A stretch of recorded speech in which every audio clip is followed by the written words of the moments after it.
Mano didžioji pasakų knyga. Vilhelmas Haufas. Kalifas Gandras. Bagdado kalifas Kasidas buvo draugiškas, geraširdis valdovas.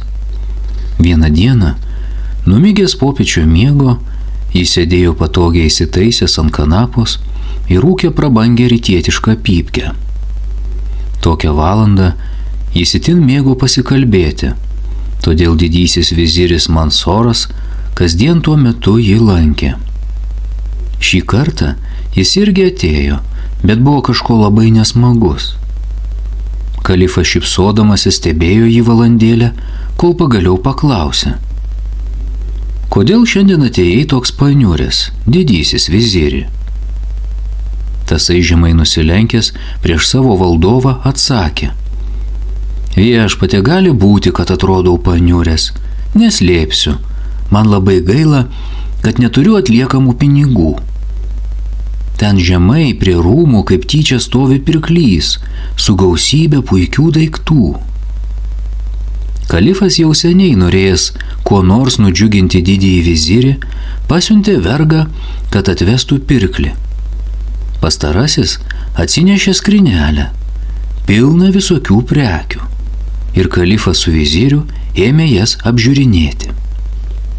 Jų akis patraukė nedidelę dėžutę su juosvais milteliais ir popieriu su kažkokiu užrašu, kurio ne vienas iš jų negalėjo perskaityti.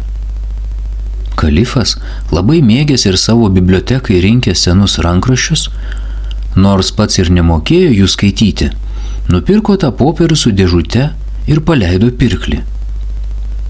Paskui jis liepė pakviesti mokytą žmogų Selimą ir tas išvertė tekstą: "Žmogau, tu, kuris šitai radai, dėkok Dievui už jo malonę.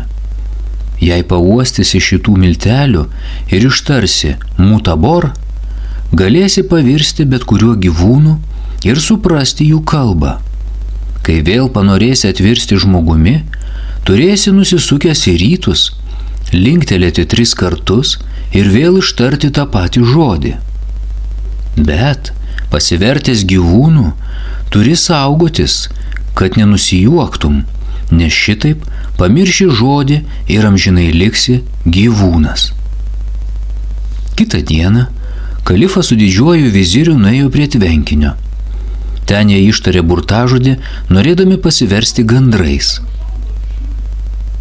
Bemat jų kojos susitraukė, tapo laibos ir raudonos, rankos virto sparnais, kūnai apsidengė minkštomis plunksnomis, o kaklai ištyso virš pečių per visą uolektį.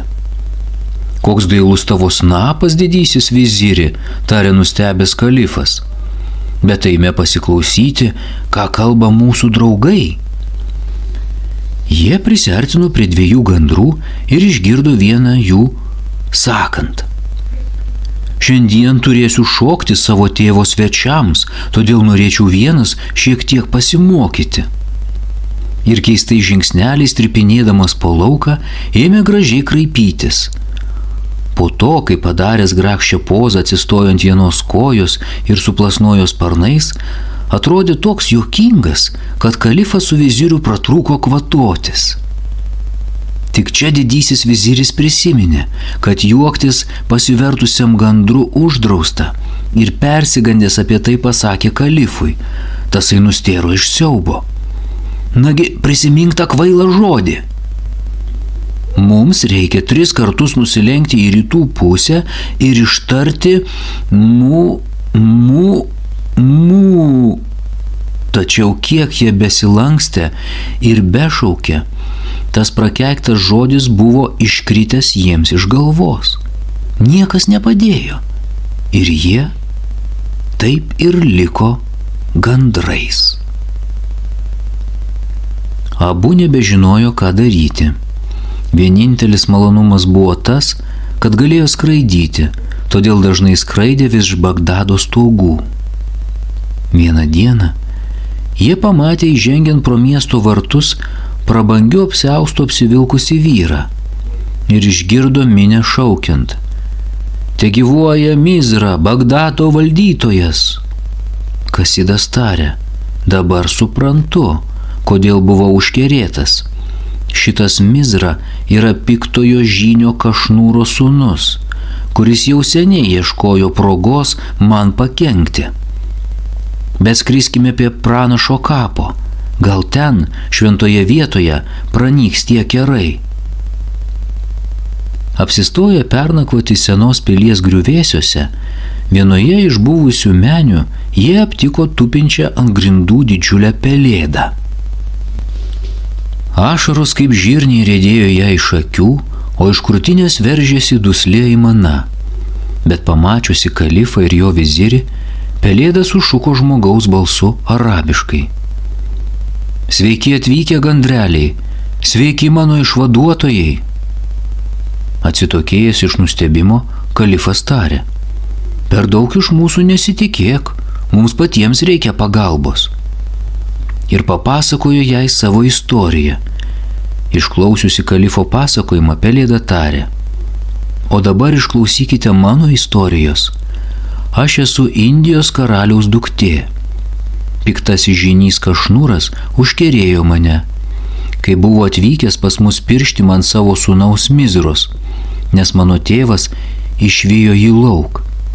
Tada jis davė man gerti užkeikto gėrimo, kurį išgėrusi virtau bjauria pelėda. Paskui jis atgabeno mane čia ir pasakė, liksi tokia bjauri, kol atsiras toks, kuris sutiks tave vesti, nežiūrėdamas tavo bjaurumo. Akivaizdu, tarė kalifas, kad mūsų nelaimė sieja kažkoks paslaptingas ryšys. Ir aš taip manau, pritarė pelėda, ir nujaučiu, kaip galėtume išsivaduoti. Piktasis žynys kas mėnesį atvyksta į šituos griuvėsius su savo sėbrais. Galbūt per kurį nors susibūrimą jis ištars ir tą žodį, kurį judu pamiršot. Brangiausia karalaitė, tarė kalifas, o kada dabar jis atvyks? Pasakysiu, tik su viena sąlyga, atsakė pelėda. Matote, ir aš norėčiau išsivaduoti, bet tam reikia, kad vienas iš jūsų pažadėtų man savo ranką ir širdį. Abu gandrai kiek paėjo į šalį ir ėmė tartis. Didysis viziris pareiškė verčiau liksęs gandru nei vesęs pelėdą. Tada kalifas ryžosi nusileisti. Pelėda labai nudžiugo ir pasakė jiems, kad žyniai greičiausiai susirinksę šiąnakt. Ji atvedė juodu prie apgriuvusios sienos ir parodė joje nedidelę skylę, pro kurią jie išvydo didelę menę. Viduryje stovėjo apvalus stalas, nukrautas gardžiausiais valgiais ir gėrimais. Aplink stalą sėdėjo keletas vyrų. Tarp jų ir tas pats pirklys, kuris kalifui buvo pardavęs kerų miltelių. Gandrams išties labai pasisekė, nes pirklys kaip tik buvo pradėjęs pasakoti istoriją apie kalifą ir vizirį. O kokį žodį tu jiems sugalvojai, klausė susidomėjęs kitas žynys. Labai sunkiai atsiminti lotynišką mutabor, atsakė anas.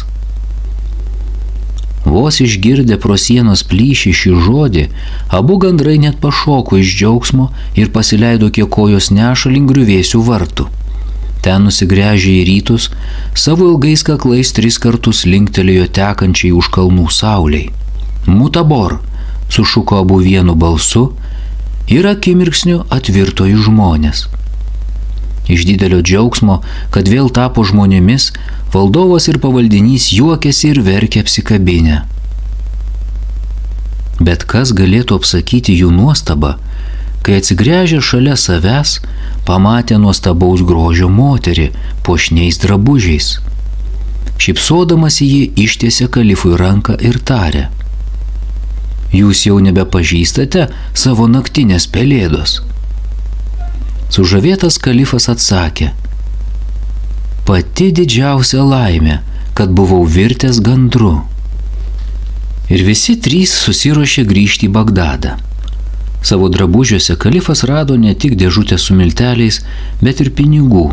Už juos artimiausiame kaime jie nusipirko viską, ko reikėjo kelioniai, ir netrukus atvyko prie Bagdado vartų. Ten kalifo pasirodymas sukėlė didžiulį žmonių nustebimą. Žynys Kašnuras buvo paskelbęs, kad kalifas žuvo, todėl gyventojai dabar labai apsidžiaugė pamatę mylimą valdovą gyvą ir sveiką. Džiūgaudami jie nulydėjo kalifą į rūmus, o piktąjį žynį ir jo sūnų suėmė. Kalifas liepė nuvežti Kašnūrą į tą patį griuvėsių kambarį, kur kalėjo karalaitė, paversta pelėda, ir ten jį pakarti. O sūnui, kuris nemokėjo tėvo burtų, leido pasirinkti vieną iš dviejų – mirti ar pauostyti miltelių. Tasai pasirinko miltelius ir didysis viziris padavė jam dėžutę.